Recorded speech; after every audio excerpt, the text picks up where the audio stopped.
Hello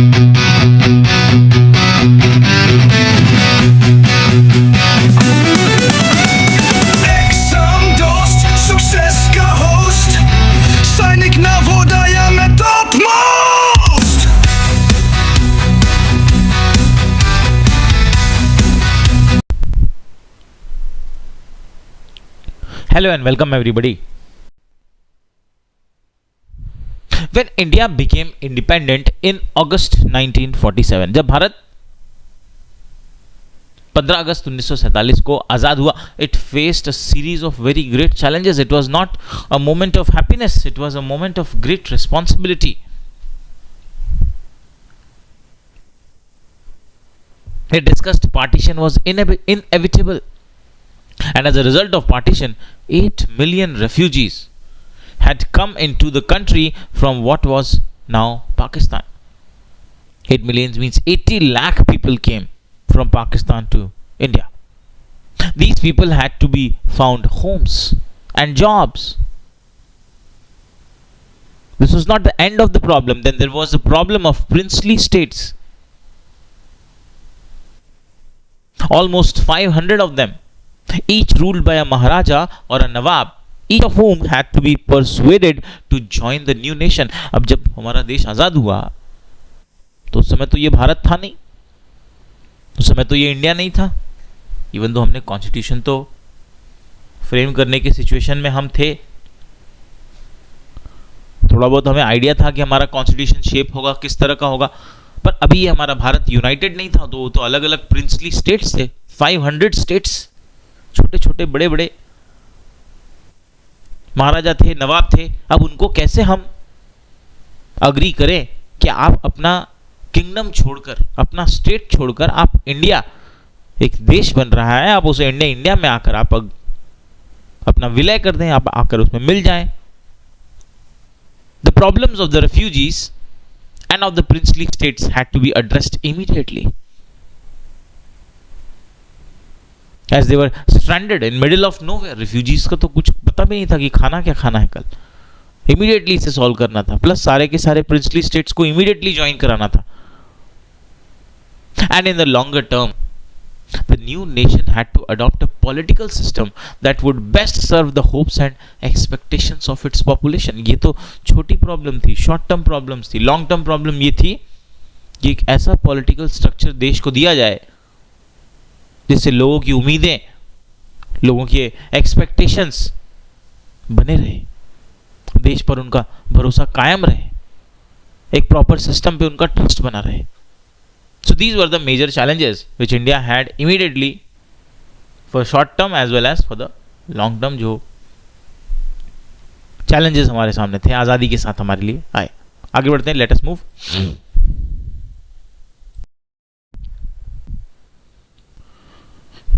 Here in this picture you can see thousands of people present. This is actually a time of Gandhiji's assassination.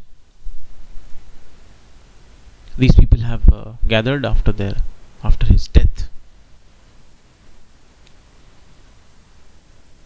So after the independence, less than 6 months after this, less than 6 months after independence, the nation was in mourning. Mourning मतलब शोक मना रहा था, दुख में था, पीड़ा में था. क्यों था? On 30th January 1948, Mahatma Gandhi was assassinated by a fanatic, Nathuram Godse, because he disagreed with Gandhiji's conviction that Hindus and Muslims should live together in harmony. Gandhi ji तो शुरू से यही चाहते थे, हिंदू और मुस्लिम जो हैं वो एक साथ रहें, कोई पार्टीशन ना हो. But this ideology was not liked by Nathuram Godse and he assassinated Gandhiji. That evening, a stunned nation heard Jawaharlal Nehru's moving statement over All India Radio. Friends and comrades, the light has gone out of our lives and there is darkness everywhere. Our beloved leader, the father of the nation, is no more. So basically it is the speech he gave after the death of Mahatma Gandhi. India's population in 1947 was large, almost 345 million. It was also divided. एक तो population भी ज़्यादा थी और सारे के सारे divided थे. Divided in what sense? Look at it. There were divisions between high castes and low castes, between the majority Hindu community and Indians who practiced other faith. हमारे यहाँ तो शुरू से अदर मल्टी रिलीजन का land रहा है. Sikh community भी थी, अब क्रिश्चियन कम्युनिटी बन चुकी थी, इस्लामिक कम्युनिटी थी, जैन, अलग अलग कम्युनिटी हमारे देश में रही. तो यहां पर जो डिवाइड था सोसाइटी में, उसकी बात, the citizens of this vast land spoke many different languages. अलग अलग ज्योग्राफी के हिसाब से, अलग अलग स्टेट्स के हिसाब से लोग अपनी अपनी लैंग्वेज भी डेवलप करके अलग अलग लैंग्वेज में बातें करते थे. They wore many different kinds of dress, ate different kind of food and practised different professions. Talking about diversity, diversity के बारे में बात कर रहे हैं. How could they be made to live together in one nation state? और इन सभी लोगों को एक नेशन में रखना, एक साथ रखना, ये एक बहुत बड़ा चैलेंज दिखाई दे रहा था.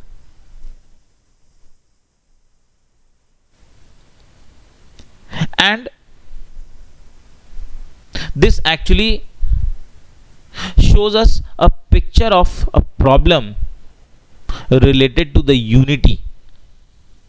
कि आखिर इतने सारे डिविजन्स हैं जब सोसाइटी में, इतने सारे भेदभाव हैं, इतने डिफरेंसेस हैं लैंग्वेज के बेसिस पर, कल्चर के बेसिस पर, आखिर इन्हें एक कैसे किया जाए? और एक करना सिर्फ इसका अंत नहीं है, उसके बाद इन्हें एक करना और एक करने के साथ साथ इन्हें एक साथ आपस में चलाना. What I mean by the word चलाना इज, उन्हें आपस में एक साथ कोऑपरेट करते हुए इंडिया के या भारत के या हमारी कंट्री के डेवलपमेंट के लिए काम कराना. That was the next challenge actually. Let's move ahead. To the problem of unity was added the problem of development. At independence a vast majority of Indians lived in the villages. अब further और issues क्या है वो बता रहे हैं कि सिर्फ यूनिटी की प्रॉब्लम नहीं है, एक तो हम कर देंगे, एक करने के बाद इनका डेवलपमेंट भी तो चाहिए, एक साथ इनकी हार्मनी भी होनी चाहिए आपस में काम करने के लिए. इकोनॉमी उस समय अग्रेरियन थी, आज भी अग्रेरियन है, बट मेजर लोग जो थे, जो मेजॉरिटी है, वो विलेजेस में रह रही है. Farmers and peasants dependent on the monsoon for their survival. बारिश के ऊपर हम डिपेंडेंट थे. बारिश होगी तो फार्मिंग होगी, फार्मिंग होगी तो इकोनॉमी आगे बढ़ेगी. So did the non farm sector of rural economy, for if the crops failed, barbers, carpenters, weavers and other service groups would not get paid for their services either. So since economy was a agrarian economy, अगर agriculture या farming fail हो जाएगी तो everything will take a hit. For example, अगर अच्छे crops नहीं हुए तो उन्हीं crops पर कुछ ऐसे भी लोग होते हैं जो बेस्ड होते हैं, जैसे बार्बर है, कारपेंटर है, वीवर्स है, इनकी भी क्या होंगे, इनकम जो होगी वो अफेक्ट हो जाएगी. Multi-dimensional problem they were approaching. In the cities, factory workers lived in crowded slums. तो कई लोग जो अपने सेशन में हमने बात की कि जो भी लोअर कास्ट के लोग थे, SC/ST के जो लोग थे या ट्राइबल्स जो थे, वो लोग सिटी आ गए थे. क्यों आ गए थे? फैक्ट्री में काम कर रहे, और सिटीज में आके कहाँ रहते थे? क्राउडेड स्लम्स में रहते थे, with little access to education और हेल्थ केयर. ना तो उन्हें कोई एजुकेशन वहां पर मिल रही थी, ना कोई हेल्थ केयर फैसिलिटी उन्हें वहां मिल रही. Clearly the new nation had to lift its masses out of poverty. तो अब ये जो नया नेशन बना, उसको मासेस मतलब पूरी की पूरी पॉपुलेशन को गरीबी से बाहर निकालने की बात है, by increasing the productivity of agriculture. तो यहाँ पे सॉल्यूशन दे रहे हैं, क्या बढ़ाना है? एग्रीकल्चरल प्रोडक्टिविटी बढ़ानी है. And bye promoting new job creating industries, और दूसरे इंडस्ट्रियल सेटअप हमें करना है. तो ये इनको चीज समझ में आई कि अगर कंट्री में डेवलपमेंट करना है, हार्मनी लानी है, तो क्या करना होगा? एजुकेशन लाना होगा, हेल्थ केयर देना होगा, गरीबी दूर करनी होगी. गरीबी कैसे दूर होगी? एग्रीकल्चर को बेटर करना होगा, नए जॉब्स क्रिएट करने होंगे, उसके लिए न्यू इंडस्ट्रीज। तो बेसिकली इनको एक आइडिया धीरे धीरे मिला that what we have to do to build our nation. Further they say that unity and development they go hand in hand. जहां पर यूनिटी होगी वहां डेवलपमेंट होगा। If the division between different sections of India were not healed, they could result in violent and costly conflicts. High castes fighting with low caste. तो उनको ये चीज समझ में आई कि जहां जिस देश में यूनिटी होगी उसी देश में डेवलपमेंट भी मिलेगा।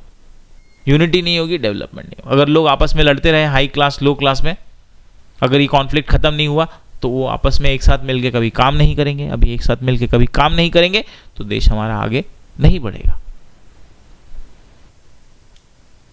सिर्फ हाई कास्ट लो कास्ट की बात नहीं, जितने भी अलग अलग स्ट्रेटा हैं सोसाइटी के, जो भी अलग अलग रिलीजन के लोग हैं, Hindu and Muslims and so on, at the same time if the fruits of economic development did not reach the broad masses of the population, it could create fresh divisions, for example between the rich and the poor, between cities and countryside, between regions of India that were prosperous and regions that lagged behind.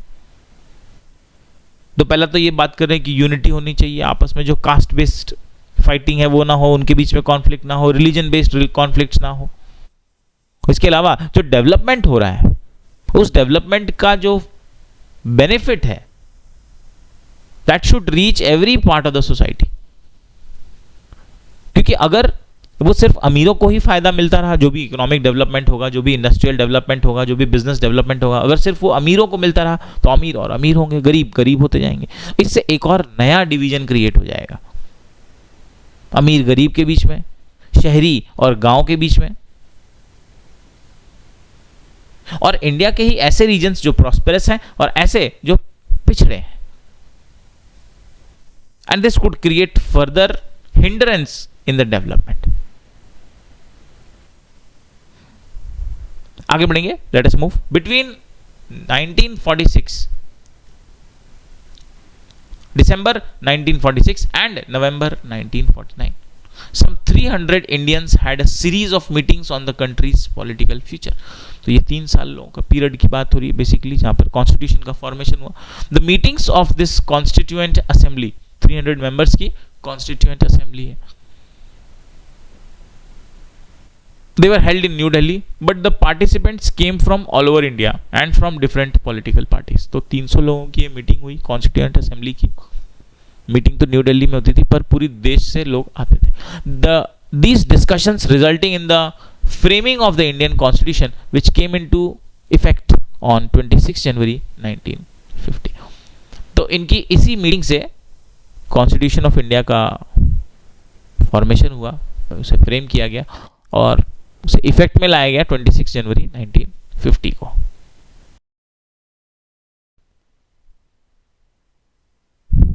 Now there were many key features. Among one of them was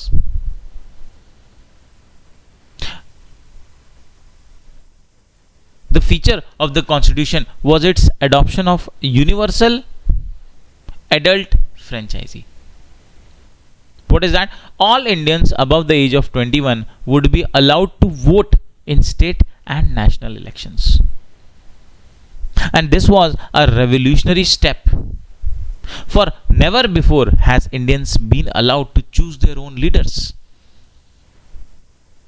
In other countries such as the United Kingdom and the United States of America, this is Jawaharlal Nehru dictating the constitution and discussing the points of constitution with these members. And the United States, this right had been granted in stages. First, only men of property had the vote. Then men who were educated were also added on. Working class men got the vote only after a long struggle. And finally, after a bitter struggle of their own, American and British women were granted the vote. So you see that in United Kingdom and United States of America, the universal adult franchisee was not given one at a time. It was in stages.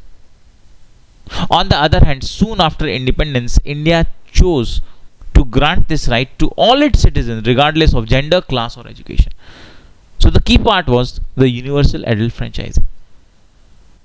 It was given immediately after the freedom has been achieved. After the universal adult franchisee, a second feature of the constitution, also of equal importance, was that it guaranteed equality before the law to all citizens,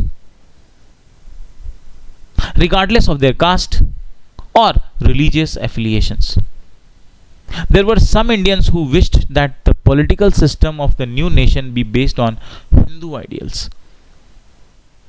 तो दूसरा जो feature है बता रहे हैं, पहला तो universal adult franchise, सभी को वोट देने का अधिकार 21 साल से ऊपर के जितने भी लोग हैं, और दूसरा इक्वालिटी मतलब समानता। अब किसी भी कास्ट के हो, किसी भी रिलीजन के हो, रिच हो, पुअर हो, पर कुछ ऐसे लोग भी थे, कुछ ऐसे भी ऑर्गेनाइजेशंस थे जो ये चाहते थे कि ये जो नया नेशन बने ये सेक्युलर ना हो, ये सभी धर्मों के लिए ना होकर सिर्फ हिंदू आइडियल्स के अकॉर्डिंग रहे, and that India itself be run as a Hindu state, कि भारत जो है वो एक हिंदू धर्म के हिसाब से वो चले। They pointed to the example of Pakistan, a country created explicitly to protect and further the interest of a particular religious community, the Muslims. तो उन्होंने एग्जाम्पल भी दिया पाकिस्तान का, कि बेसिकली पाकिस्तान का जो फॉर्मेशन हुआ वो मुस्लिम लोगों के लिए हुआ, कि कहीं वो माइनॉरिटी में ना रह जाए, इसलिए उनको अलग एक देश बनाकर दे दिया। तो जैसा कई ऐसे ग्रुप्स थे, उन्होंने कहा कि जैसे पाकिस्तान बना है रिलीजन के बेसिस पर, इंडिया को भी हिंदू रिलीजन के बेसिस पर चलना चाहिए, उसे फॉलो करना चाहिए। However the Indian prime minister Jawaharlal Nehru was of the opinion that India could not and must not become a Hindu Pakistan. तो बेसिकली जवाहरलाल नेहरू इस बात को जोर दे रहे थे कि जैसा भाई इस्लामिक रिलीजन के बेसिस पर पाकिस्तान उन्होंने बना दिया, वैसे ही हिंदू रिलीजन के बेसिस पर हम हिंदुस्तान या इंडिया हम नहीं बनाएंगे, हम एक हिंदू पाकिस्तान नहीं बनाएंगे। पाकिस्तान बेसिकली कंट्री तो पाकिस्तान लिखी, लेकिन टर्म यह है कि रिलीजन के बेसिस पर बनाई हुई कंट्री हम ऐसा नहीं होंगे करेंगे। हम सभी रिलीजन के लोगों को इक्वल रेस्पेक्ट देंगे, इक्वल अपॉर्चुनिटीज देंगे, इक्वल सर्विसेज देंगे, and which was a good idea actually. So second was equality before the law where everybody is equal.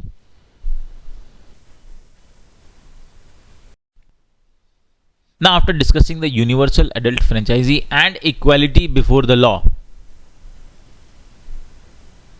besides Muslim, India also had large population of Sikhs, minorities की बात कर रहे हैं, as well as many Parsis and Jains.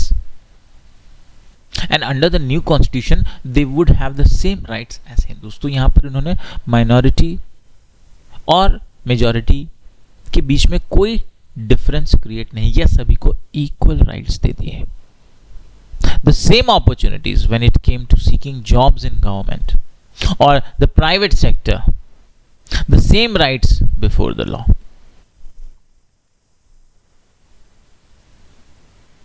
Next, another feature and a very prominent, a third feature of the constitution was that it offered special privileges for the poorest and the most disadvantaged. What do we mean by the poorest and the most disadvantaged? We'll talk about the untouchables.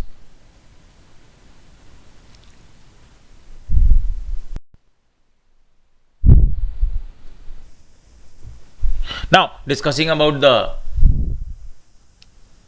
features of our constitution, which was made while keeping an eye on all section of society. Society के, country के हर एक वर्ग के लोगों को ध्यान में रखते हुए जिस कॉन्स्टिट्यूशन की रचना अब हम करने चले थे,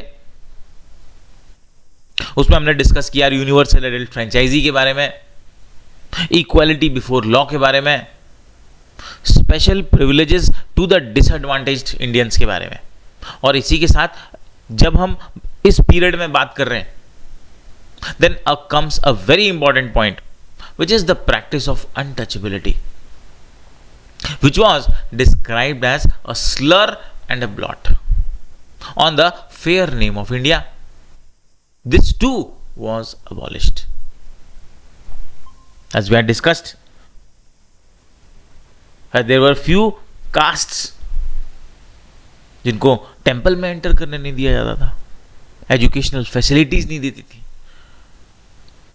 तो ये अनटचेबिलिटी की प्रैक्टिस को भी हटाया गया. टर्म उसके लिए बताया गया स्लर एंड ब्लॉट. स्पेसिफिक एक टर्म है तो शायद इंपॉर्टेंट बन सकता है। अभी तक कोई क्वेश्चन इस पर नहीं आया है that what was how the untouchability was described. आगे भी चांसेस वेरी बहुत कम है। Hindu temples previously open to only for the higher castes and they were thrown open to all including the former untouchables। तो हिंदू टेम्पल्स अब तक जो सिर्फ हायर कास्ट के लिए रह गए थे, अब ये सभी के लिए समान हो गए, सभी के लिए बराबर हो गए। जो अनटचेबल्स थे वो भी इसमें फ्रीली जाकर अपनी वर्शिप वगैरह जो भी प्रैक्टिस है, पहले उनको वहां से पानी लेने अलाउ नहीं करते थे कि आप मंदिर में आ सकते तो यहाँ से आप पानी नहीं ले सकते, उनका एक अलग रास्ता बनाया जाता था। तो अब उनको सब कुछ अलाउ कर दिया गया। And after a long debate the constituent assembly also recommended that a certain percentage of seats in legislatures as well as jobs in government be reserved for members of lower castes. और अभी equality के लिए क्या कर रहे हैं, ये ऐसा कर रहे हैं कि उनके रिप्रेजेंटेशन को वो नंबर्स देना चाह रहे हैं कि लेजिस्लेचर में उनके लिए कुछ सीट्स हम रिजर्व करें, जॉब्स में उनके लिए कुछ सीट्स हम रिजर्व करें। और काफी एक लंबे डिस्कशन के दौरान, एक बहस के दौरान उसके बाद ये माना गया। It has been argued by some that untouchables or as they were now known as Harijan candidates did not have good enough grades to get into the prestigious Indian administration state services। तो बता रहे हैं कि वो लोग भाई अपना been oppressed from thousands of years, they have lack of education, they have lack of social understandings। तो कई लोगों का ये भी व्यू था कि क्या भाई अगर वो उनको इंडियन एडमिनिस्ट्रेटिव सर्विसेज में अगर हम रिजर्वेशन देकर आगे लाने की कोशिश भी करते हैं, then are they really capable of taking the decisions. That was a doubt. But as one member of the constituent assembly H.J. Khandekar argued it was the upper castes who were responsible for the Harijans being unfit today। H.J. Khandekar क्या बता रहे हैं कि अगर आज जो untouchables हैं जिस सिचुएशन में आए हैं ये अपर कास्ट लोगों की वजह से आए हैं, या जो भी हरिजन की आज सिचुएशन है ये अपर कास्ट लोगों की वजह से। एड्रेसिंग हिज मोर प्रिविलेज्ड कलीग्स, अपने जो ज्यादा प्रिविलेज कलीग्स हैं उनको एड्रेस करते हुए क्या बात कर रहे हैं, उनको एड्रेस करते हुए बात कर रहे हैं that we were suppressed for thousands of years, you engaged us in your service to serve your own ends and suppressed us to such an extent that neither our minds nor our bodies and nor even our hearts work nor are we able to march forward। कह रहा है कि आपने इस situation पे हमें ले आया है कि ना तो हमारा माइंड डेवलप हो पाया ना हमारी बॉडी डेवलप हो पाई। मतलब हार्ट और मार्च फॉरवर्ड के वर्ड्स यूज करके वो they are showing the extent to what level they have been deprived of education and all these basic facilities जो लोगों को मिली untouchables को नहीं मिली, उसका एक relative comparison वो दिखाना चाह रहे हैं। And it was not only restricted to untouchables, they are talking about the all strata of society। जहां पर जो भी लोग deprived रह गए उन सभी की ये बात हो रही थी कि उनको भी हर एक चीज में equal rights दिए जाए। Along with the former untouchables, मतलब untouchables का मतलब ऐसे जो लोग थे जो जिनको छुआ नहीं जाता था, untouchables। The Adivasis, tribal people और scheduled tribes were also granted reservation in seats and jobs। तो दोनों को ही untouchables के साथ साथ जो हरिजन अब कहलाएंगे उनके साथ साथ scheduled tribes को भी कॉन्स्टिट्यूएंट असेंबली में, लेजिस्लेचर्स में, कॉन्स्टिट्यूएंट असेंबली ने डिसाइड किया कि उन्हें लेजिस्लेचर्स में भी हम रिप्रेजेंटेशन देंगे, फिक्स सीट्स देंगे, रिजर्वेशन देंगे और जॉब्स में भी रिजर्वेशन देंगे। Like the scheduled caste, these Indians too had been deprived and discriminated against। तो कह रहे जैसा कि शेड्यूल्ड कास्ट का डेप्रीवेशन हुआ है, हर जगह उन्हें राइट्स नहीं मिले प्रॉपर, ये शेड्यूल्ड ट्राइब्स के साथ भी यही सिचुएशन है। तो उनके लिए भी हम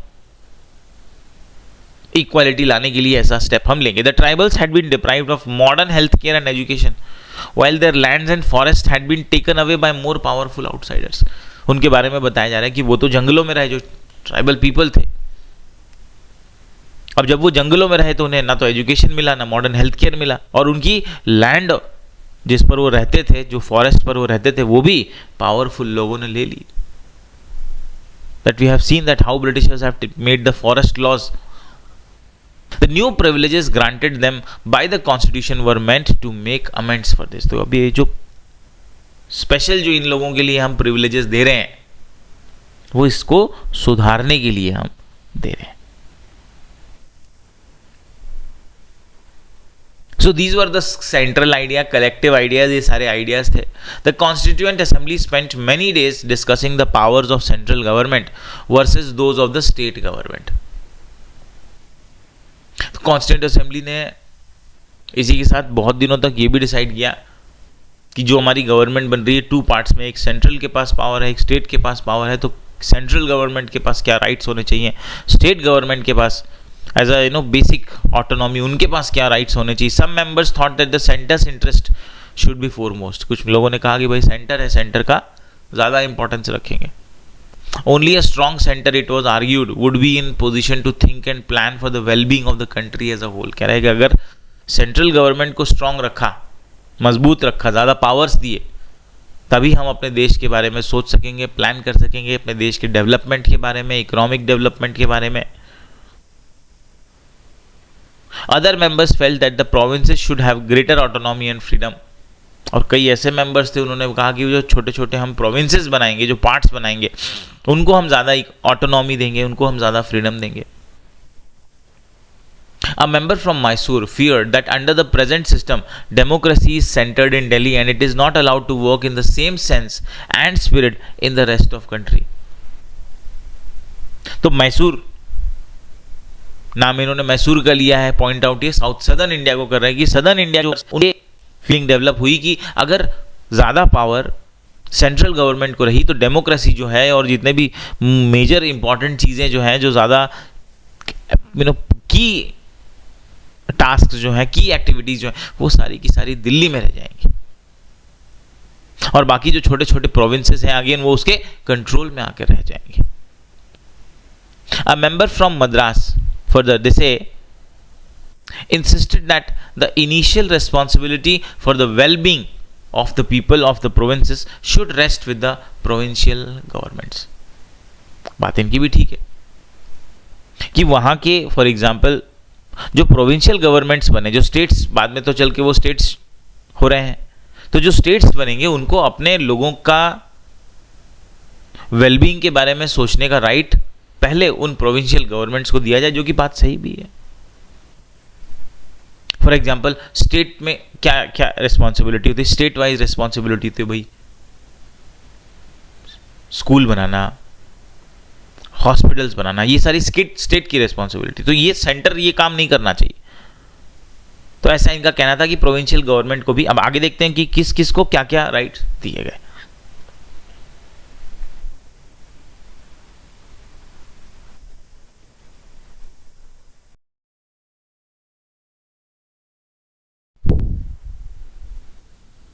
We must give them security and rights. उन्हें सुरक्षा और अधिकार हमें देने चाहिए. Nehru wrote in a letter to the chief ministers of states. अब फिर से बात अनटचेबल्स की आ रही है, डिप्राइव्ड सेक्शंस की आ रही है. We have a Muslim minority who are so large in numbers that they cannot, even if they want, go anywhere else. बात कर रहे हैं कि हमारे देश में जो मुस्लिम इतनी बड़ी है कि अगर वो किसी और देश में कहीं और जाना भी चाहें तो भी उनका नंबर इतना ज्यादा है कि वो जा नहीं सकते. That is a basic fact about which there can be no argument. Whatever the provocation from Pakistan and whatever the indignities and horrors inflicted on non-Muslim there, we have got to deal with this minority in a civilized manner. We must give them security and the rights of citizens in a democratic state.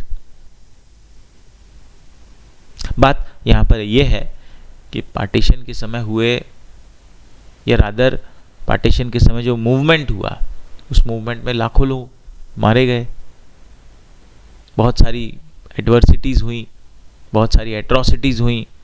तो नेहरू जी कहते हैं कि चाहे हम लोगों के साथ जो भी हुआ हो, लाखों लोग मरे हों या जिस भी तरह की हमें परेशानियों का सामना करना पड़ा हो, लेकिन इंडिया में रहने वाले मुस्लिम्स के साथ हमें बहुत ही सिविलाइज्ड तरीके से डील करना होगा।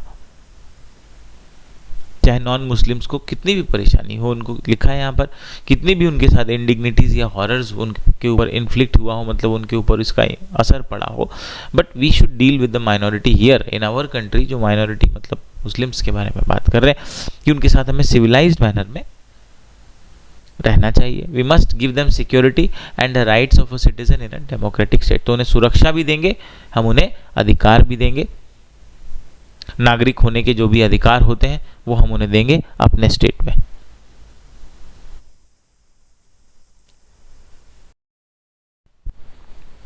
The Constitution sought to balance these competing claims by providing 3 lists of subjects: a union list,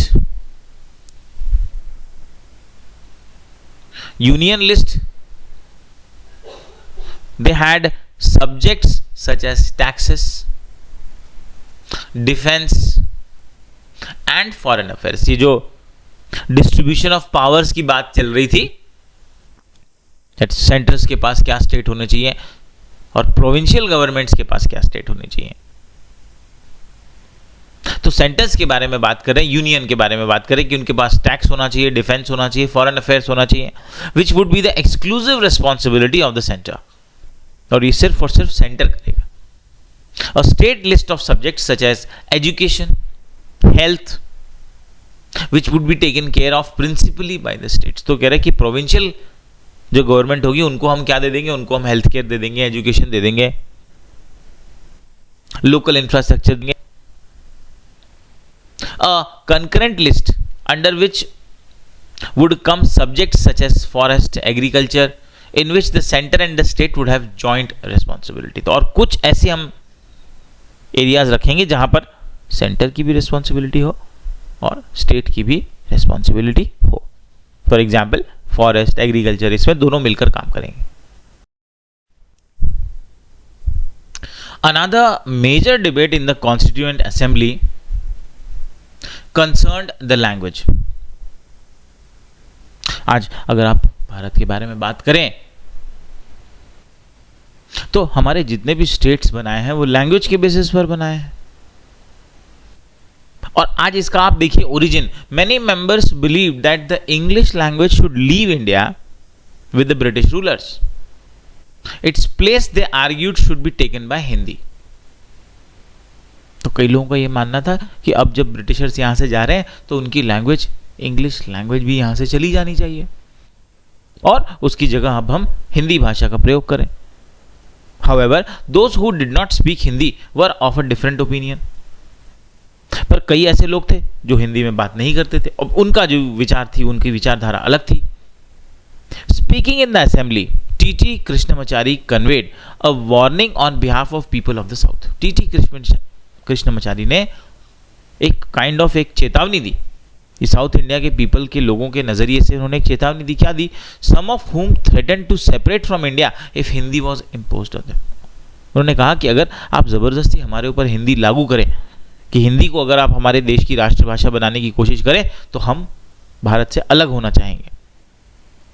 A compromise was finally arrived, namely that while Hindi would be the official language of India, English would be used in the courts, the services and communications between one state and another। तो finally एक बीच का रास्ता निकाला गया। रास्ता ये निकाला गया कि हिंदी को हम भारत की ऑफिशियल लैंग्वेज कहेंगे, लेकिन उसकी जो प्रचलित, जो यूज की जाने वाली लैंग्वेज है कोर्ट्स में, सर्विसेज में, कम्युनिकेशन, एक स्टेट और दूसरे स्टेट के कम्युनिकेशन के बीच में, इसके लिए हम इंग्लिश को यूज करेंगे। जिस पर लगभग सभी लोग अग्री हुए कि ओके, ये बात रास्ता सही है कि हम एक नेशनल आइडेंटिटी के फॉर्म में हम हिंदी भाषा की बात करें, लेकिन आमतौर पर जो हमें जो आपस में वर्किंग करनी है उसके लिए हम इंग्लिश को यूज करें।